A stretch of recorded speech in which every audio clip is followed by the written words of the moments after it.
কি মায়েরা এবার একটু হাতগুলো বার করতে হবে, তুলে ফেলো হাত, করতালি দিয়ে দে একেবারে। হ্যাঁ, মে রাধে রাধে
কত সুন্দর বলছে দেখো, আমার মন পাখিটা বলে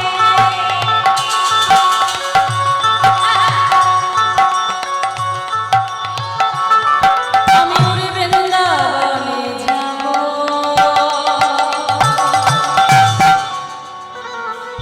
বৃন্দাবনে যে রাধে রাধে গাইব, রাধে রাধে গাইব, শ্যাম শ্যাম গাইব, রাধে রাধে হরি হরি।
बज गलियों में झूम झूम के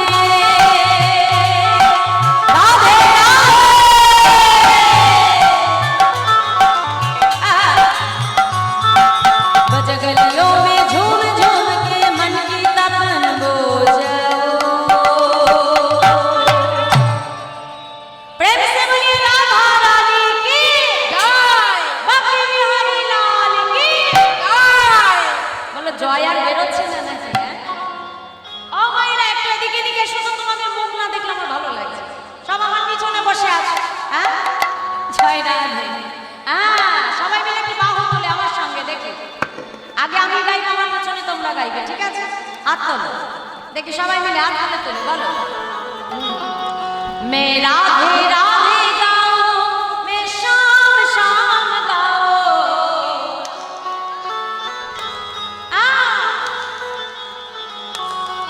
মে রাধে রাধে গাও, মে শাম শাম গাও, বলো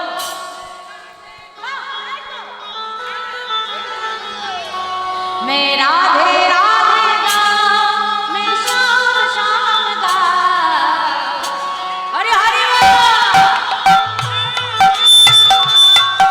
মে রাধে রাধে গাও, মে শাম শাম গাও, রাধে রাধে গাও, প্রেম প্রেম গাও।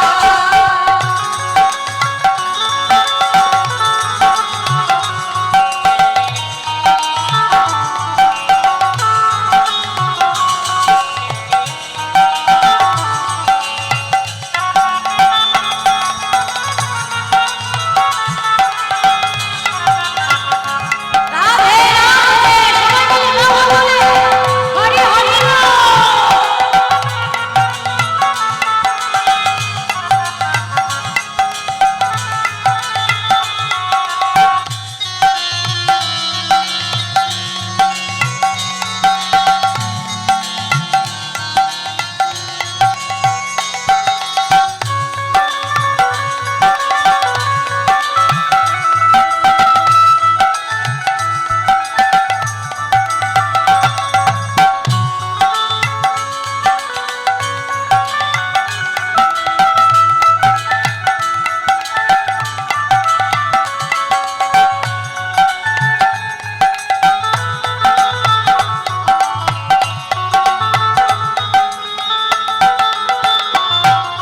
मधुबंजी में जहाँ कन्हैया, मधुबंजी में जहाँ कन्हैया रास रचाते हैं, प्रेम भरी अपने बांसुरियाँ अब बजाते हैं।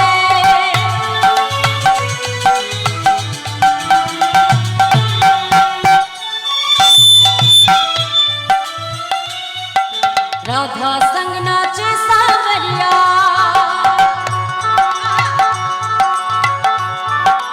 राधा संग नाचे सावरिया, दर्शन करके आओ। सबाई मिले आरेकबार प्रेम से बोलिए राधा रानी की जय, बाके बिहारी लाल की जय। मैं राधे राधे गाऊं, मैं शाम शाम गाऊं, राधे राधे हरि बोल। मैं राधे राधे गाऊं, मैं शाम शाम गाऊं, राधे राधे गाऊं, प्रेम प्रेम गाऊं। मैं राधे राधे गाऊं, मैं शाम शाम गाऊं, राधे राधे गाऊं, प्रेम प्रेम गाऊं। मैं राधे राधे गाऊं, मैं शाम शाम गाऊं, राधे राधे। मैं राधे राधे गाऊं, मैं शाम शाम गाऊं, राधे राधे गाऊं, प्रेम प्रेम गाऊं। प्रेम से बोलिए मधुमय वृंदावन धाम के जय। তাই মধুময় শ্রীরাম বৃন্দাবনে সেবা করা সখীগণ আজ রাধা গোবিন্দকে নিভৃত নিকুঞ্জ মন্দিরে ফুলের সজ্জা রচনা করে রাধা গোবিন্দকে যুগলে শয়নে দিয়েছে। কিন্তু ওদিকে গগনে যখনই সূর্যদেবের আগমন হচ্ছে, অর্থাৎ অরুণ উদয় হচ্ছে, অরুণ উদয় হতে দেখে এবার সখীগণ তারা মনে মনে চিন্তা করছে এবার রাধা গোবিন্দ জাগাতে হবে। এখন রাধা গোবিন্দ জাগাতে হবে।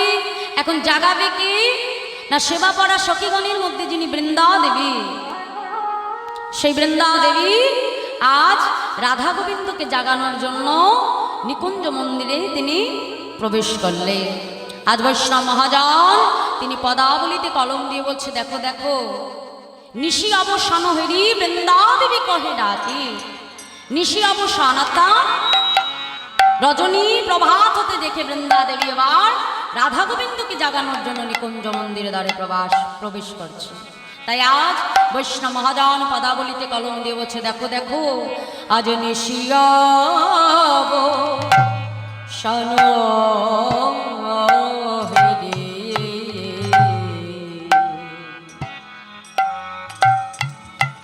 আজ বৃন্দা দেবী কহে ডাকে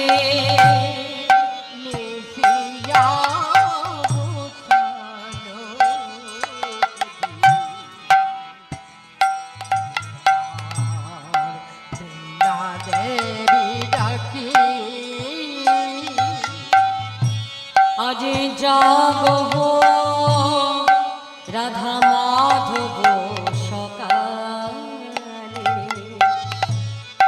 আজ জাগো রাধা মাধব সকালে, জাগো রাধা মাধব, আজ জাগো রাধা মাধব সকালে, আজ জেগে যে ওঠো হে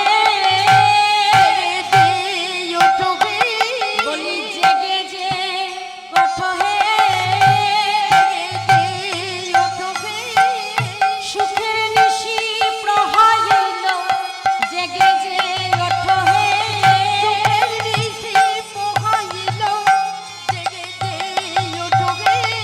সুখের নিশি প্রহাইল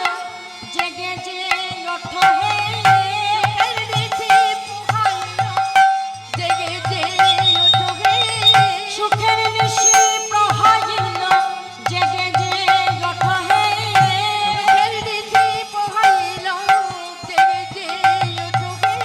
আর ঘুমায়ে থেকো না জেগে যে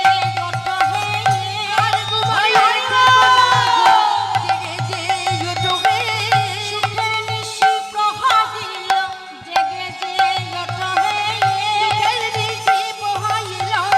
জেগে যে ওঠো হে জাগো রাধা মাধব সকালে, আজ জাগো রাধা মাধব সকালে, নিশিয়াবসান হইরি বৃন্দা দেবী কহে ডাকি, জাগো রাধা মাধব সকালে। প্রভাত কালে আজ বৃন্দা দেবী নিকুঞ্জ মন্দিরে প্রবেশ করে আজ রাধা গোবিন্দকে জাগাবার জন্য আজ সেই গবাক্ষ দ্বারে এসে দাঁড়ালেন। হ্যাঁ, আর বৃন্দা দেবীর এই কলরাব শুনে যত দ্বিজকুল অর্থাৎ দ্বিজ অর্থাৎ পক্ষী জাতি বাবা, যত দ্বিজকুল ছিল তারা সকলে বনের মধ্যে এবার ধ্বনি করে উঠল। কেমন ভাবে বৈষ্ণব মহাজন তিনি পদাবলিতে কলম নিয়ে বলছে, দেখো দেখো আজ শুনি দ্বিজ কলরাব উঠি রাধা মাধব। হ্যাঁ, আজকে সারা বন ভরে আজকে পাখি তারা কলরব করে উঠল। তাই বৈষ্ণব মহাজন পদাবলিতে কলম দিয়ে বলছে, দেখো দেখো শুনিয়া ওই ছন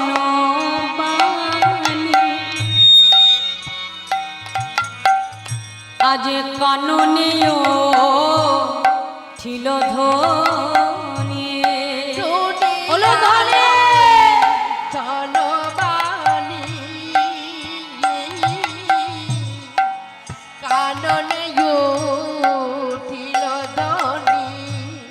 আজ রাই জাগো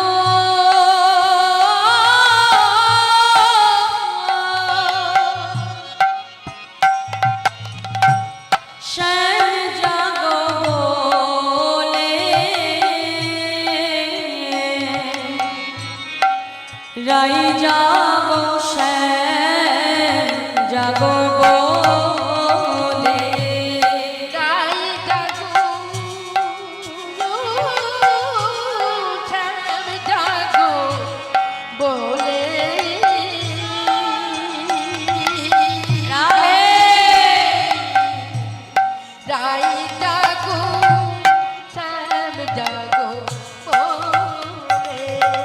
আজ বন ভরে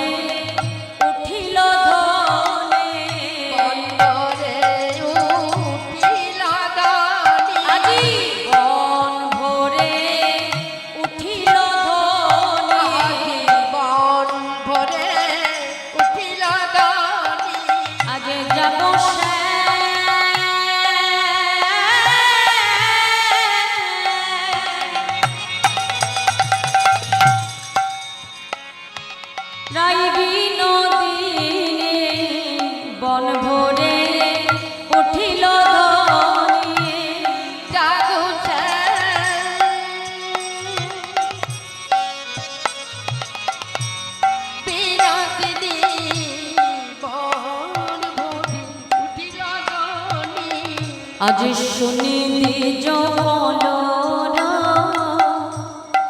উঠি রাধা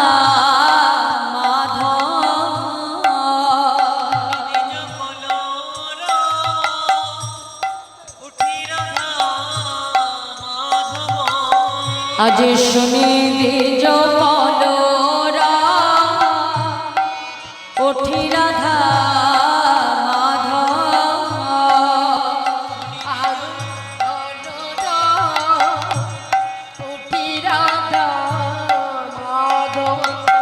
আজ করতহি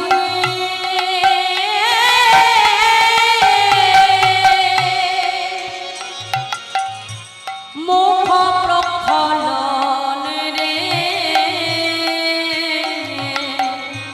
আজ করতহি মুখ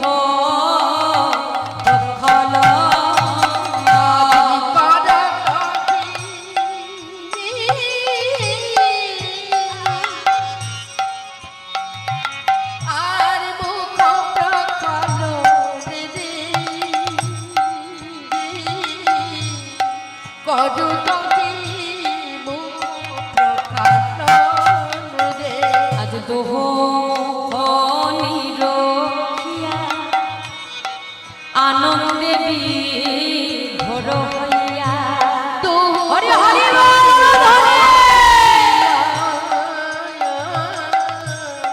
আনন্দে বিভোর হইয়া আজ আরতি করে সখী রে আরতি হরি হরি আজ আরতি করে সখী গণে আরতি করে সখী গণে আজ আরতি করে সখী গণে আজ বিদায় হইয়া দুহে চলিলায়া পুনগে বিদায় হইয়া যাবে আর চলিলায় আপন গৃহে আজ বিয় বিথরিলা গাই রে বিয়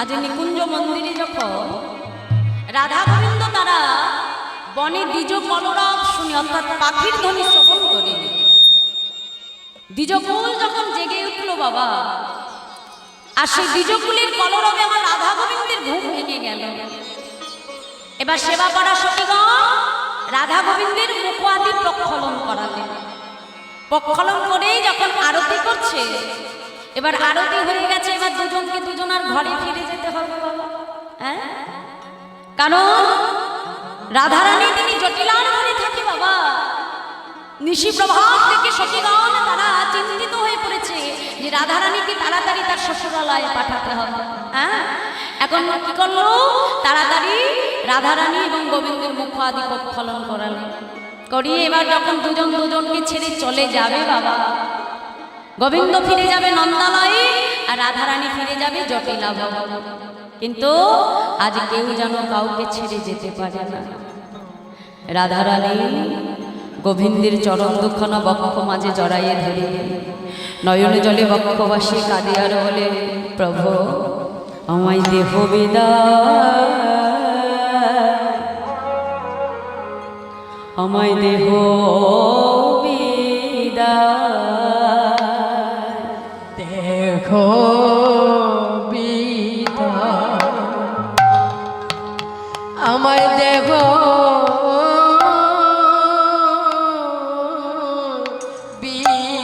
বিদায় আমায় দেহ বিদায় আমায় দেহ বিদায় আমায় দেহ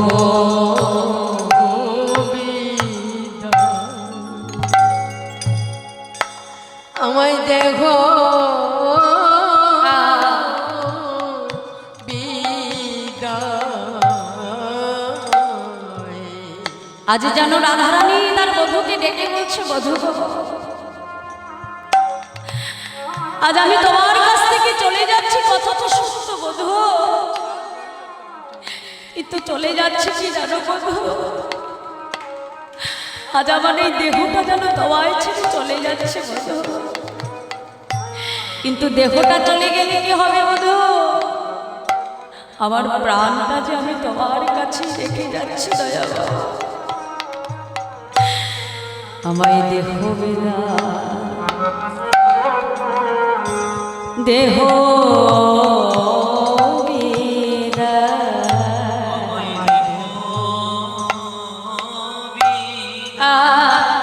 হরি বল হরি বল, আমার প্রাণ রইল ওই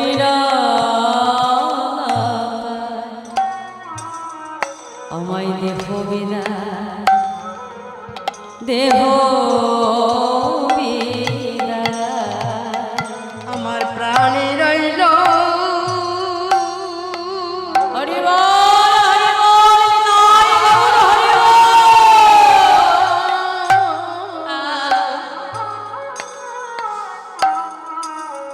তব চরণে রাধে আমায় দেহ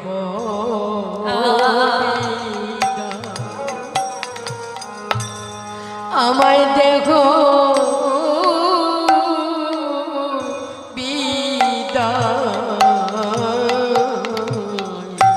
আজি আশা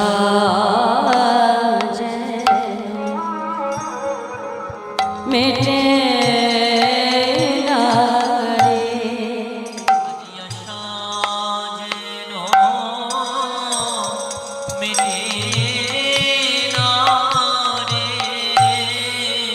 আজি আশা যেন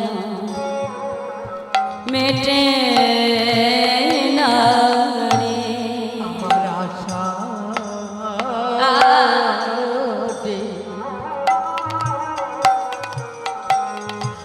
আরে মেটে না গো। রাধারানী পরাণ বধূর কাছে কেঁদে কেঁদে বলছে, বলো আজ আমার দেহটা তোমায় ছেড়ে চলে গেলে কি হবে বধূ, আমি যে বাদিনীর ঘরে বসত করি, তুমি জানো বধূ, আমি যদি সময় মতো না যাই পাছে আমাকে সবাই কলঙ্কিনী বলে, বিচারণী বলে বধূ গো, তাই আমার প্রাণটা আমি তোমার চরণে দিয়ে গেলাম বধূ, এবার আমায় অনুমতি দাও, আমায় যেতে হবে। আজ তাদের মনের আশাটা মিটছে না মা, কেউ কাউকে ছেড়ে যেতে পারছে না, তাই বারবার চলে যাচ্ছি আবার ফিরে আসছি, দুহু দুহু বদন ফিরি ফিরি চুম্বন, তবে দুহু দুহু পথে ধায়। আজ বৈষ্ণব মহাজন পদাবলিতে কলম দিয়ে বলছে, দেখো দেখো আসি নিজ মন্দে সুতল লোক পরে, আছি নিজ মন্দিরে সুতল পালঙ্কপটে, আজ লক্ষিতে না পারে কই রে, আজ লক্ষিতে না পারে কই, আজ ওই ছন গতাগতে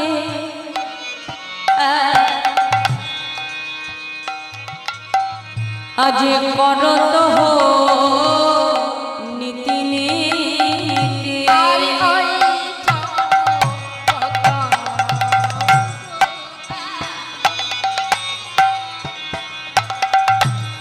করুতহি নীতি নীতি, আজ মনোহর অনুগত হই রে, মনোহর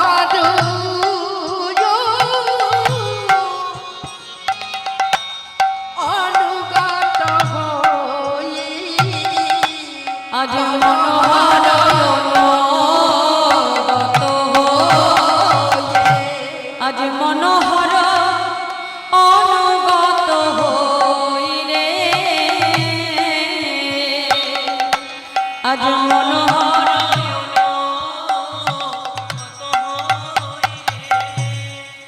ওই ছন গাতাগতি করো তুহি নীতি নীতি দাস মনোহর অনুগত হই। রাধা গোবিন্দ যে মধুময় বৃন্দাবনে প্রত্যেক দিন লীলা করছে বাবা, ভগবানের যে নিত্য এই যে রাসলীলা, এই রসলীলা কিন্তু বৃন্দাবনে সবাই দর্শন করতে পারত না। কেন না? মা যোগমায়ার প্রভাব, মা যোগমায়ার প্রভাবে বৃন্দাবনে রসলীলা দর্শন করার অধিকার কিন্তু সবার ছিল না। সবাই ঘুমিয়ে থাকতো, আর সেই সময় বুঝি রাধা গোবিন্দ আবার যে যার ঘরে ফিরে যেত। কেউ দেখতেও পারত না, কেউ জানতেও পারত না। তাই আজ আসি নিজ মন্দিরে সুতল পালঙ্ক করে লক্ষিতে, লক্ষিতে মানে দেখা, লক্ষিতে না পারে কো। কেউ রাধা গোবিন্দের এই মধুর্যময় লীলা দর্শন করতে পারতেন না আমার যোগমায়া। তাই আজ রাধা গোবিন্দ যখন নিকুঞ্জ মন্দির থেকে ফিরে এলে, প্রেমময়ী রাধারানী জটিলা ভবনে ফিরে এসে তিনি পালঙ্কে শয়ন করছে। হ্যাঁ, পালঙ্কে যখন শয়ন করছে, এদিকে বৃন্দাবনে যারা স্বতন্ত্রী সখী, এই স্বতন্ত্রী সখী কাদের বলা হয় বাবা?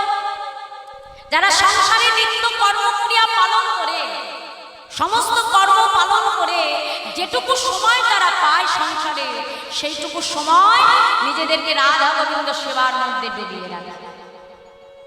সংসারে সমস্ত কর্মক্রিয়া পালন করে মা যেটুকু সময় পায় রাধারানীর কাছে এসে গোবিন্দ ভজনের কথা সাধন করে। এদেরকেই বলা হয় বৃন্দাবনের স্বতন্ত্রী সখী, যাদের নাম ছিল অমলা, বিমলা, শ্যামলা, মঙ্গলা ইত্যাদি স্বতন্ত্রী সখী। তারা আজকে প্রভাতকালে আজ জটিলা মন্দিরে এসে উপনীত হলো। কেন না? রাধারানীর বদনে আজ সেই নিশি যাপনের কথা সাধন করবে। তাই আজ বৈষ্ণব মহাজন তিনি পদাবলিতে কলম আছে জয় রাধে। এই জায়গায় একটা ছোট্ট করে আমরা একটা তালা সাধন করব। তালটির নাম বড়দ ঠুঠু। আজ মহাজন বলছে দেখো দেখো কেবা অমলা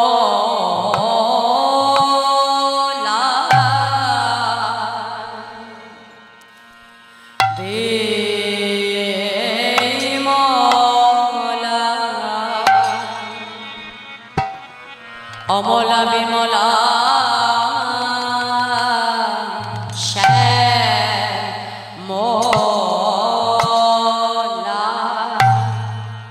শ্যামলা আসিয়া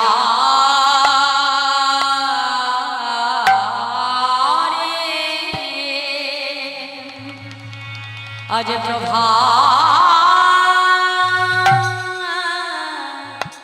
প্রভাত কালে এসেছে কেবা অমলা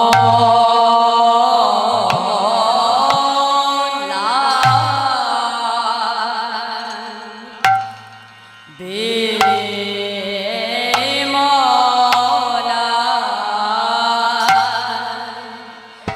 আজ প্রভালে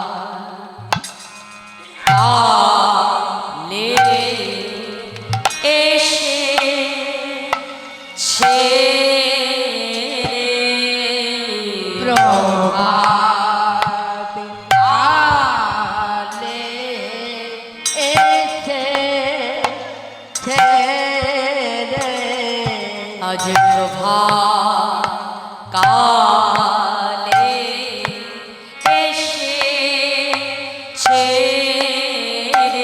আজ প্রভাকালে এসেছে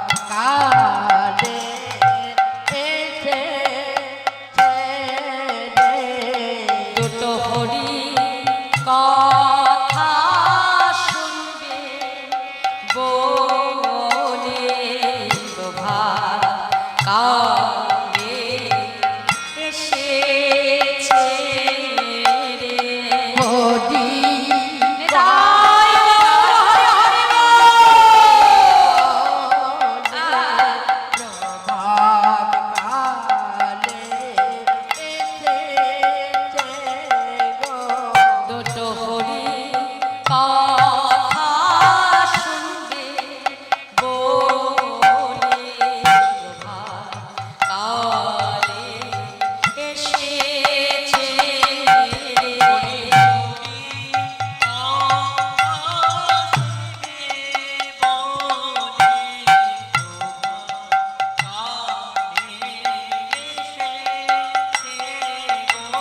আজ রাধা রানীর কালে এসেছে রাধারানীর বদন হতে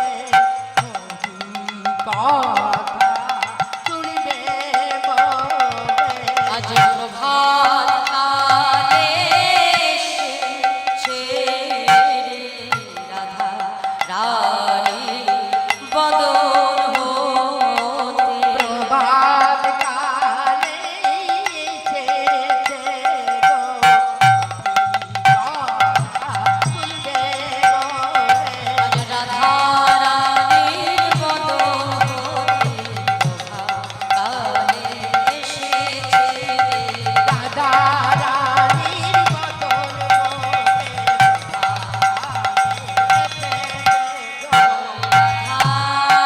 রানীর বদন হরি হরি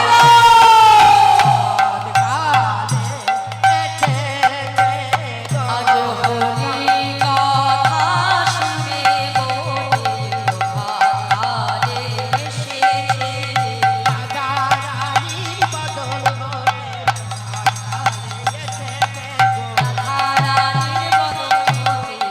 কালে এসেছে দেবায় মোলা দে মোলা তাই বলছে দেখো দেখো আজ অমলা বিমলা শ্যামলা আসিয়া আইলো রাধার কাছে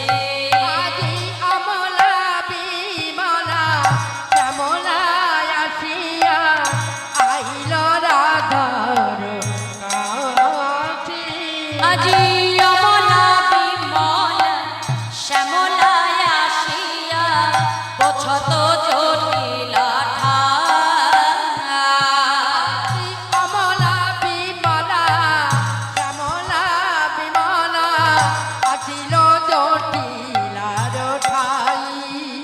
মোদের রাধা রানী কোথায় আছে হরি হরি বলো রাধা রানী কোথায় আছে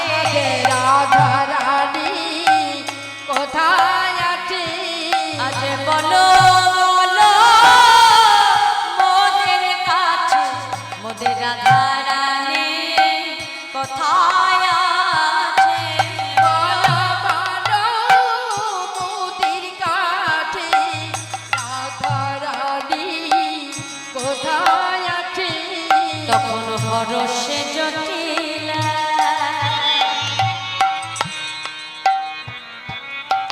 কহিতে লাগিলা শয়ন মন্দিরে ধনে হরতে জটিলা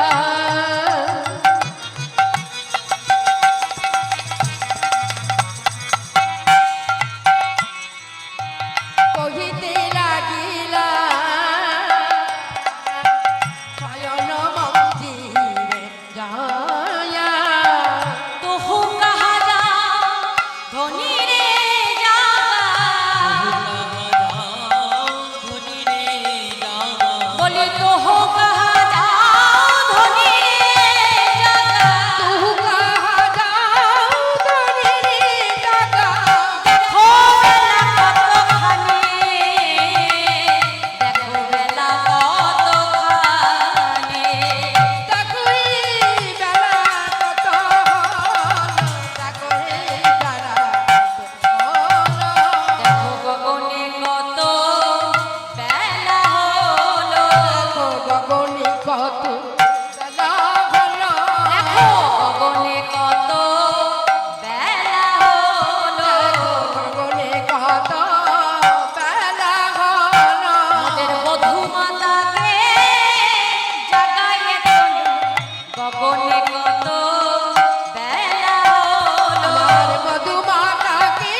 তোমরা বিলম্ব করো না, তাড়াতাড়ি যাও আমার বধূ মাতাকে জাগিয়ে তোলো। যাও।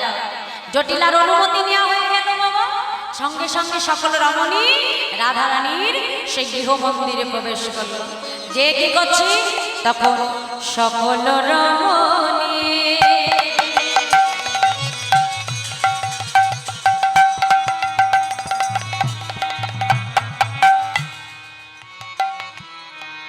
আসিয়া তখনে ধনীরে জাগাইল। সকল রমণী আসিয়া তখনই ধনীরে জাগাইল। বলি কহ না সত্তার রস রসগা,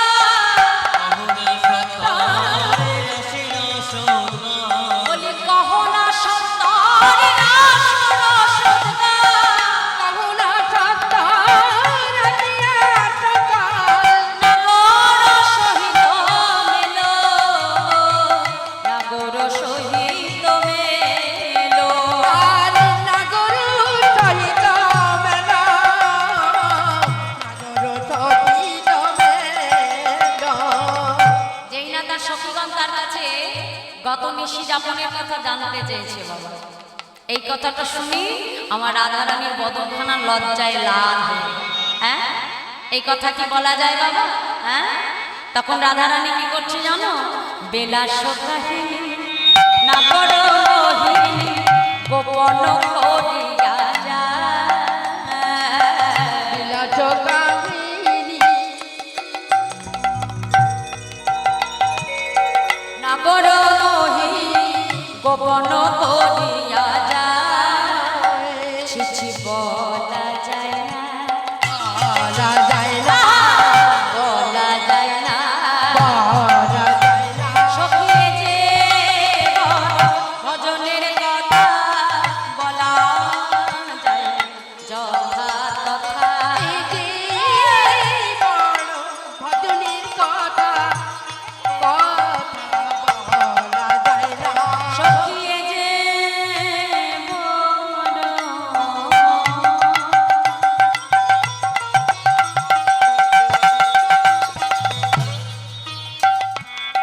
ভজনের কথা বলা যায় যথা তথা। এই যে বড় ভজনের কথা বলা যায় না যথা তথা। তাই বিলাস কাহিনী নাগর মোহিনী গোপন করিয়া যায়।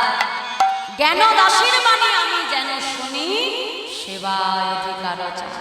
পদকর্তা জ্ঞান দাস লীলার এক পাশে দাঁড়িয়ে বলছে, হে রাধে, তোমাদের এই নিত্য লীলা যেন এমন ভাবেই আমি দর্শন করতে পারি। হ্যাঁ, তা আজকে অমলা বিমলা তারাও তো ছাড়ার পাত্রী নয় মা। রাধারানী যত গোপন করবার চেষ্টা করছে, তত তারা রাধারানীকে জোর করে ধরছে। হ্যাঁ সখী, আজ আমরা এসেছি তোর বদনে তোর বধূর কথা জানবো বলে। আজ তোদেরকে, আজ আমাদেরকে তোর বধূর কথা জানাতেই হবে। এখন রাধারানী মনে মনে চিন্তা করছে যে এরা তো আমার স্বতন্ত্রী সখী, মরম সখী। মরম সখীদের কাছেই কোনো কথা মরমিয়া গোপন করা যায়। মারাম সখী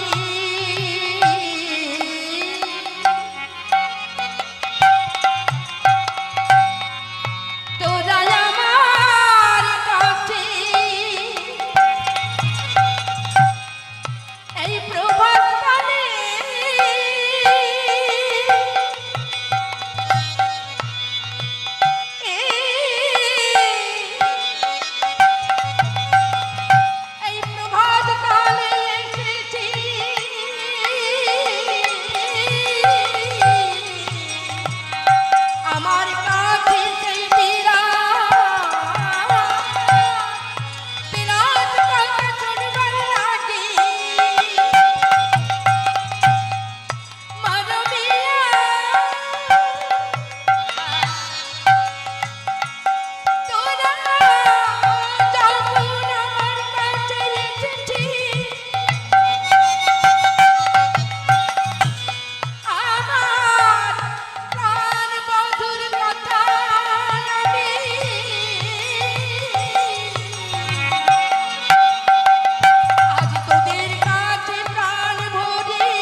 তাই আজ সেই স্বতন্ত্র সখীগণ রাধারানীর সম্মুখে এসে দাঁড়ায়।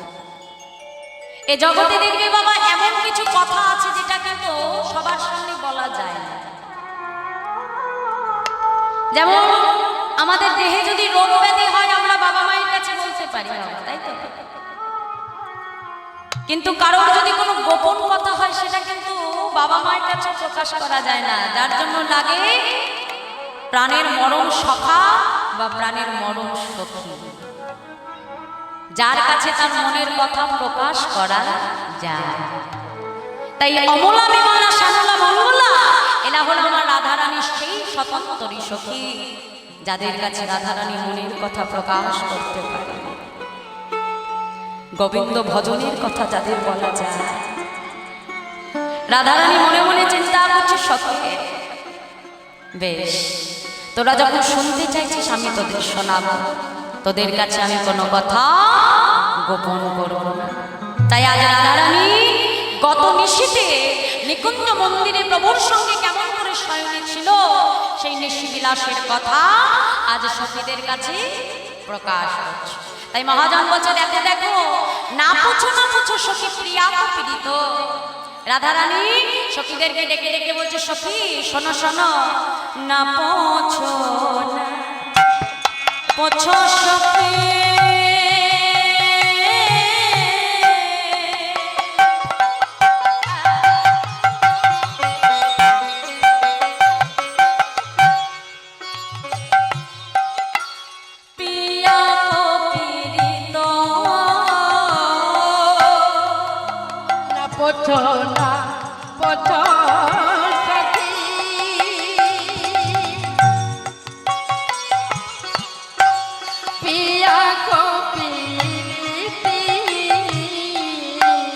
পরানো নিছনে দিয়া না হয় চিত, পরানো নিছনে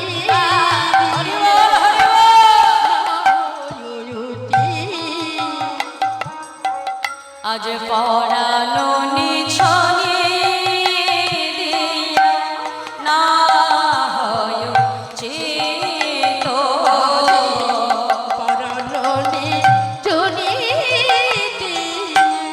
না হয় চিত, হিয়া রয় পরে মনে।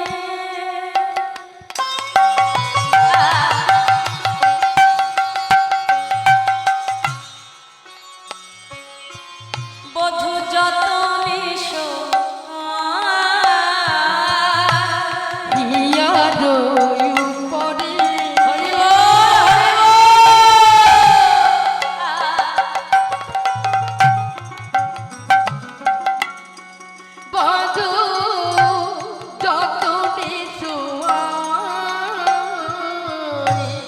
বুকে বুকে মুখে রজনী গোমা, মুখে মুখে বুকে বুকে রজনী গোমায়। বাবা এই পদাবলীগুলো শুধু আস্বাদন করলে হবে, শুধু শ্রবণ করে গেলাম তাহলে হবে না বাবা, এগুলোকে হৃদয় অঙ্গম করতে হবে। হৃদয় অঙ্গম করতে না পারলে কিন্তু রস আস্বাদন করা যাবে। এটা আমার আপনার মতো জাগতিক জগতের ভালোবাসা নয়। এই জাগতিক জগতে আমাদের ভালোবাসাটা হলো কামের ভালোবাসা, কিন্তু আমার রাধা গোবিন্দের ভালোবাসার মধ্যে কোথাও কোনো কামনা বাসনা নাই বাবা, যেখানে আছে শুধুমাত্র ভক্তি আর ভালোবাসা। তাই রাধারানী বলছে, সখী রে আমার বধূ আমাকে কোথায় শয়নে রাখে জানি, আমাকে বধূ পালঙ্কে শয়নে রাখে না, আমাকে কোথায় শয়ন করে রাখে বধূর বক্ষের উপরে। কেন জানিস সখী? আজ রাধারানী সখীদেরকে ডেকে ডেকে বলছে, শোনো সখী, বুকে বুকে মুখে রজনী গোমা,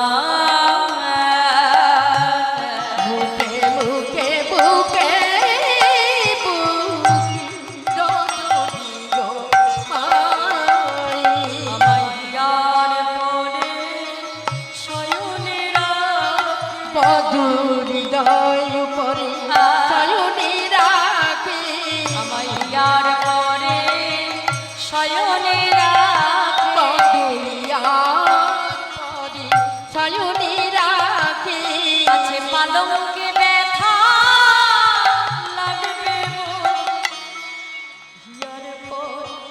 শয়নে রাখে। আরে পালঙ্কে ব্যথা লাগবে বলে ইয়ার পর শয়নে রাখে। পালঙ্কে ব্যথা লাগবে হিয়ার পরে শয়নে রাখে। আরে পালঙ্কে ব্যথা লাগবে বলে ইয়ার পর শয়নে রাখে। আজ বুকে বুকে মুখে রজনী গোঙা। মুখে মুখে বুকে রজনী গোহাই। নিদের দিশে যদি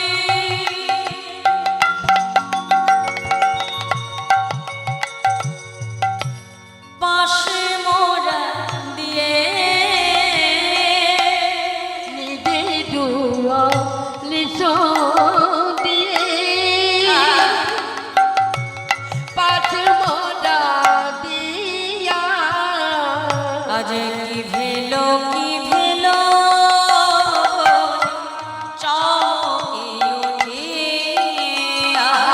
আর কি ভেলো এবার চমকি উঠিয়া। বলি ধ্বনি বুঝি কি ব্যথা পেলে।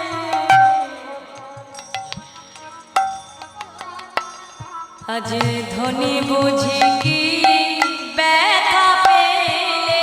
আমার ধনী বুঝি ব্যথা পেল।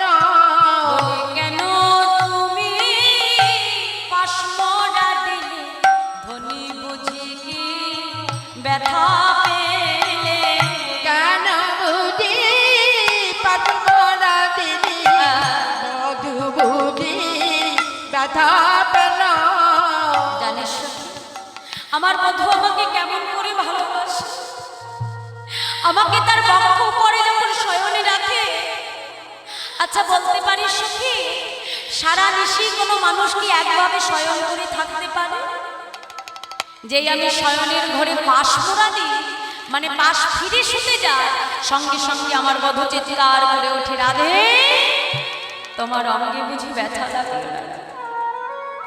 তোমার যে কোমল অঙ্গ, আমার কঠিন অঙ্গে বুঝি তুমি কোনো আঘাত পেতে নাই ধরে? বলতো সখী, এই জগতে এমন ভালোবাসা কজন বাঁচতে পারে?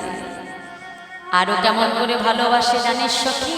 শোন শোন, আজ হিয়াই হিয়াই বয়ানে বয়া।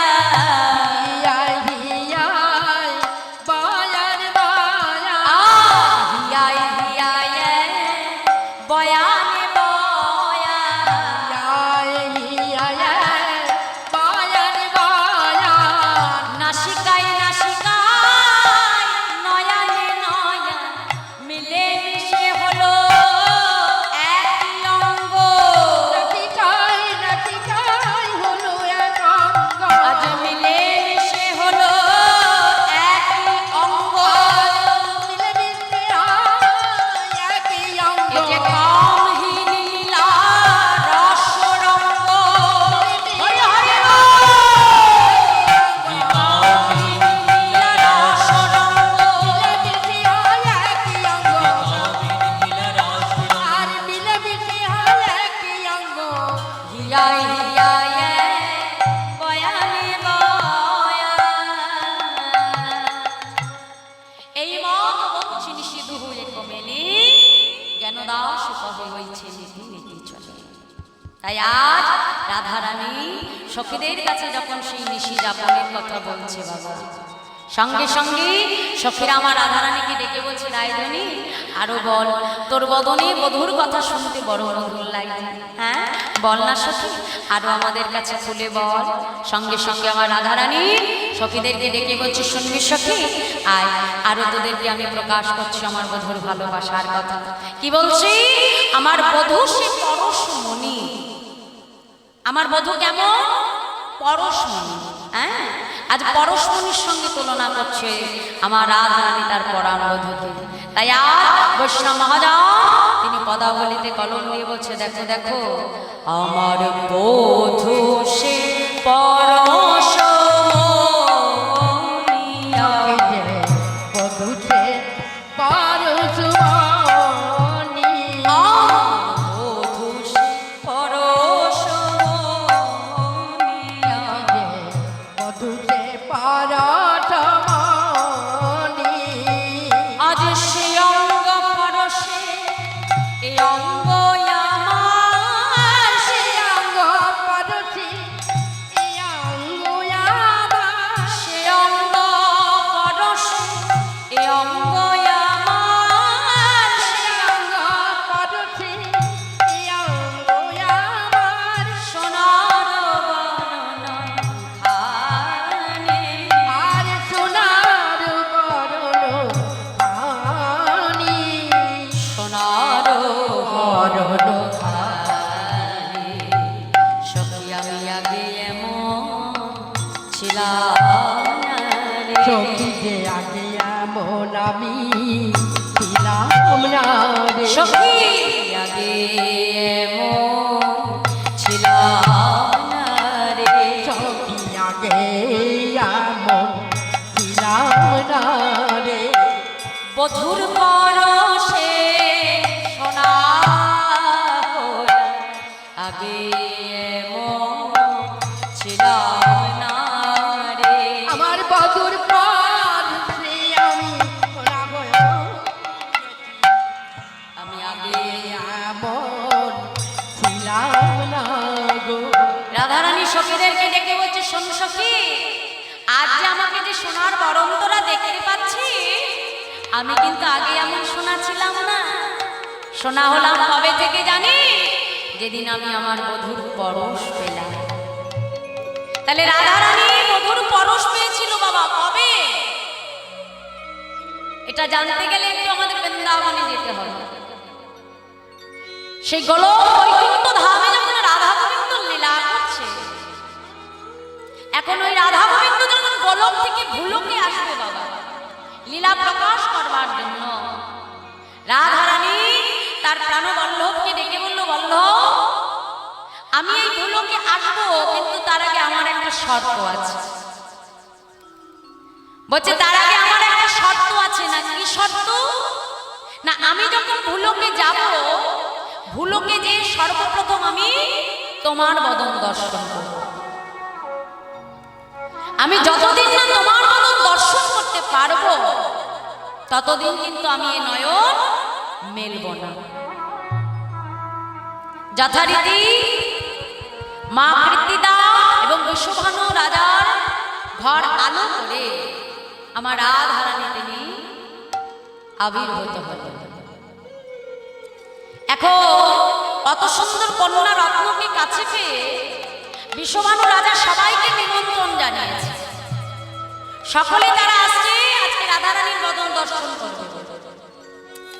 কিন্তু আজকে বিশ্বভানু রাজার মনে যেন কোথাও কোনো সুখ নাই, কীর্তিদা মায়ের মনে সুখ নাই। কেন? যে এতদিন পরে একটি কন্যা সন্তান পেলা, কিন্তু পেলে কি হবে? আমার সেই কন্যা সন্তান জন্ম থেকেই অন্ধ। মা বাবার মনে সুখ নেই, কন্যার জন্ম অন্ধ হয়েছে। এখন সবাই আগে আগে যখন তাকে দেখতে আসছে, ওদিকে মা যশোদা আর কীর্তিদা ছিলেন দুই বান্ধবী। এখন কীর্তিদার মেয়ে হয়েছে সংবাদ পেয়ে মা যশোদা যখন বিশ্বভানুপুরে আসছে, তার বোন রোহিণীকে সঙ্গে করে নিয়ে, ওদিকে আমার ছোট্ট গোপাল বুঝতে পেরে কি করেছে, মা যশোদা সেই শাড়ির অঞ্চলটি টেনে ধরেছে, ধরে বারংবার তার কাছে বায়না করছে, মা আমি তোমাদের সঙ্গে যাবো, আমায় নিয়ে চলো। এখন ছোট্ট গোপাল তাকে যত দূরে সরিয়ে দেয়, তত তাদের কাছে সে আঁচল টেনে ধরে বসে থাকে। মা বুঝতে পারলো এই ছেলেকে না নিয়ে যাওয়া যাবে। এখন ছোট্ট গোপালকে কোলে করে নিয়ে এসে উপনীত হলে সেই বিশ্বভানুপুরে। এখন যশোদাকে দেখতে পেয়ে মা কীর্তিদা যখন তার মনের দুঃখটা প্রকাশ করছে যশোদার কাছে, যে হ্যাঁ রে যশোদা, এতদিন পরে প্রভু কৃপা করে আমাকে একটি কন্যা সন্তান দিল, কিন্তু দেখ আমার সন্তান কেমন জন্ম অন্ধ হয়েছে। মা যখন কথোপকথন করছে ছোট্ট গোপাল এই সুযোগে হামাগুড়ি দিতে দিতে রাধারানীর স্বয়ং মন্দিরে প্রবেশ করেছে। প্রবেশ করে রাধারানীর বদনটি দর্শন করে বলছে, রাধে, জগতে তোমার কত লীলা রাধে, আজ আমার বদন দর্শন করবে বলে তুমি অন্ধ হয়ে এসেছ। এই তো আমি এসেছি রাধে, আর তোমাকে কষ্ট পেতে হবে না। রাধারানী গোবিন্দের অষ্টপদ্মের গন্ধ রাধারানীর নাসিকা দ্বারা যখনই প্রবেশ করিল, রাধারানী করজোড়ে বলছে, প্রাণবল্লভ তুমি এসেছো বলো, তোমাকে দর্শন করব বলে আমি কবে থেকে অপেক্ষা করে বসে আছি। গোবিন্দ বিলম্ব না করে তার সেই ছোট্ট ছোট্ট কোমল দুটি কর দ্বারা রাধারানীর নয়ন দুখানা যখন স্পর্শ করল, রাধারানী আমার নয়ন মেলে গোবিন্দ বদন দর্শন করল। নিতাই গৌর হরি হরিবল হরিবল। সঙ্গে সঙ্গে মা যশোদা গোপালকে খুঁজতে খুঁজতে এসেছে সেই রাধারানীর স্বয়ং মন্দির। কৃত্তিদা এসে দেখছে যার মেয়ে এতদিন যে জন্ম অন্ধ ছিল, আজ তার মেয়ে নয়ন মেলে তাকিয়েছে, মনে আনন্দ ধরে না। যশোদাকে ডেকে বলে, ও যশোদা, আজ বুঝি তোর গোপালের জন্য আমার রাধে আজ বুঝি নয়ন মেলে তাকিয়েছে। হ্যাঁ, এই তো তাদের ভালোবাসা মা, এমন ভালোবাসা কয়জন আর হয় মা। তাই সখীরে, সেই দিন যে আমার বধূ আমাকে পরশ করেছিল, সেই তখন থেকে আমি আগে ছিলাম শুধু রাধারানী, আমার বধূর পরশ পেয়ে আমি হলাম তপ্ত কাঞ্চন রাধারানী, হেমবরণী সোনার বরণ রাধারানী। তাই বলছে আমার বধূ সে পরশমণি, শ্রীঅঙ্গ পরশে এ অঙ্গ আমার সোনার বরণ খানি। তাই সখী, আমি আগে সোনা ছিলাম না, যেদিন থেকে আমার বধূ আমাকে পরশ করল, সেই বধূ পরশমণির পরশ পেয়ে আমার এই দেহটা সোনা হয়ে গেল। হ্যাঁ, আরো বলো সখী, আজ তোর মুখে আরো শুনবো। সঙ্গে সঙ্গে রাধারানী সখীদেরকে ডেকে বলছে, শুনবি সখী, শোন কত নয় আদর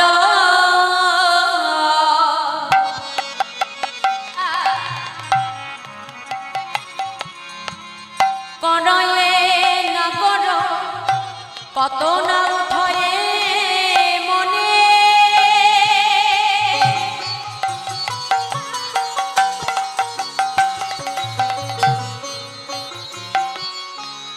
পালঙ্কে শয়ন না রাখে কখনো আপন হৃদয় বিনে, পালঙ্কে শয়ন না রাখি কখনো আপন হৃদয় বিনে, আমায় পালঙ্কে শয়ন না রাখে কখনো আপন হৃদয় বিনে, পালঙ্কে শয়ন না রাখি কখনো আপন হৃদয় বিনে, দুবাহু অসারি করেতে আগরে, দুবাহু অসারি করিতে আগটি, দুবাহু অসারি করেতে আগরে, দুবাহু অসারি করিতে আগটি, আজ বয়ান নিরখে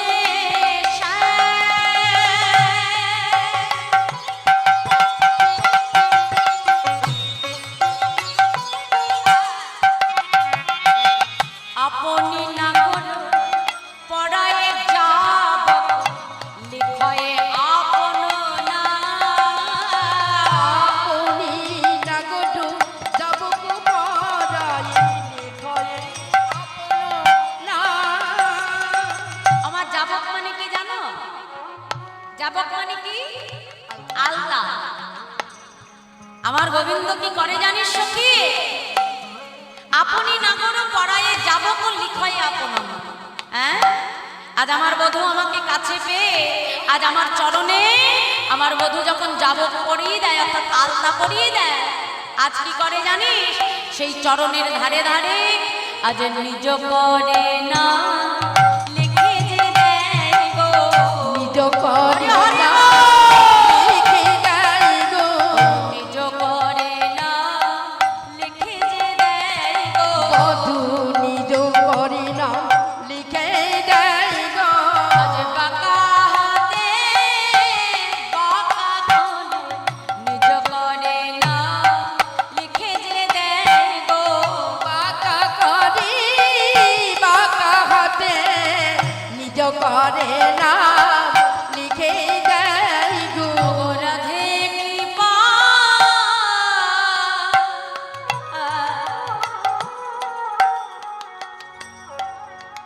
কর বলে নিজ করে না লিখে যে দেয় গো, রাধে দয়া কৃপা করো বলে নিজ করে না লিখে দেয় গো। ও রাধে দয়া কর বলে তোমার ওই চরণে শরণ নিলাম বলে, নিজ করে না লিখে দিও রাধে দয়া করো বলে তোমার ওই চরণে শরণ নিলাম, তোমার চরণ ছাড়া করো না গো। ওই চরণে শরণ নিলাম, রাধে দয়া করো চরণ ছাড়া করো না গো। রাধে দয়া করো চরণ ছাড়া করে না গো। নিজ করে নাম লিখে দেয় গো। আপনি নাগর পড়ায়ে যাব কো লিখয় আপন না, চরণের রেণু আপনি মাখয় জুড়ানো জুড়ানো বলে, এ কথা কহিতে দাস যদুনাথ তিতিল নয়ন জল। জানিস সখী, আমার চরণ থেকে ধুলা নিয়ে বধূ তার সর্বকমলে লিখে দেয়। বাবা, আমরা সেই গীত গোবিন্দে আমরা আস্বাদন করেছি জয়দেবে, যেখানে জয়দেব তার শ্লোকের মধ্যে দিয়ে লিখেছিলেন, লিখতে লিখতে তার শ্লোকটি তিনি পরিপূর্ণ করতে পারেন, এক জায়গায় যেয়ে তিনি আটকে গিয়েছিলেন। হ্যাঁ, কি বলছি? বদসী যদি কিঞ্চিদপি দন্তরুচি কৌমদি হরতি দরতি নিরমতি ঘোরা প্রিয়ে চারুশীলে মাঞ্চময়ী মান মণিদানা তমসী মম জীবনাং তমসী মম ভূষণ তমসী মম ভব জলধি রত্ন স্মর গরল খণ্ডনা মম শিরসী মণ্ডনা। এইবার পদটা লিখতে গিয়ে আর লিখতে পারছি কি না, দেহি পদ পল্লব মাথা। হে রাধায়ে, তোমার ওই চরণ দুখানি আমার মস্তকে তুলে দাও। আর লিখতে পারছি না। জয়দেব চিন্তা করছে আমি এই পদখানা কেমন করে লিখব, ভগবানের চরণ কখনো রাধারানীর মস্তকে দেওয়া যায়? লেখা হলো না। পদটা অসমাপ্ত করে জয়দেব তার স্ত্রী পদ্মাকে ডেকে বলছে, পদ্মা, একটা পদ রচনা করতে বসেছি কিন্তু পদটা আমি সম্পন্ন করতে পারছি না। একটা কাজ করো, তুমি আমাকে একটু স্নানের জন্য তৈল এনে দাও। আমি তাড়াতাড়ি অজয় নদী থেকে স্নান করে আসি, স্নান করে এসে সেবা করি, আমি আবার পুনরায় আমি পদটা রচনা করতে বলবো। এখন কি হয়েছে বাবা, জয়দেব যখন স্নান করতে গেছেন সেই অজয় নদীতে, এমন সময় গোবিন্দ কি করলো, জয়দেবের রূপ ধারণ করে পদ্মাবতীর কাছে এসে ডাক দিয়েছে, পদ্মা, পদ্মা। যেই না পদ্মা বলে রেখেছে, পদ্মাবতী ভাবলে কি স্বামী এক্ষুনি গেল অজয় নদীতে স্নান করবে বলে এত তাড়াতাড়ি ফিরে আসলো কি করে? স্বামী, এই যে তুমি স্নান করবে বলে গেলে, তুমি ফিরে এলে কেন? আসলে কি জানো পদ্মা, যে পদটা আমি অসমাপ্ত রেখে গেছি ওটা আমার স্মরণ হয়ে গেছে। পদটা তাড়াতাড়ি লিখতে হবে, একটা কাজ করো, আমাকে তাড়াতাড়ি সেবা দাও। এ কি স্বামী, তুমি তো কখনো ভগবানকে সেবা না দিয়ে প্রসাদ পাও না। আহা, পদ্মা অত কথা বলো না, আমি দিতে বলছি তাই দাও, বিলম্ব করো না, আমাকে পদ্মা লিখতে হবে যে, তাড়াতাড়ি দাও। পদ্মাবতী কি আর জানে মা, স্বয়ং গোবিন্দ তার স্বামী রূপে এসেছে তার কাছে। পদ্মাবতী কি করছে, ভগবানকে দেওয়া সে সেবার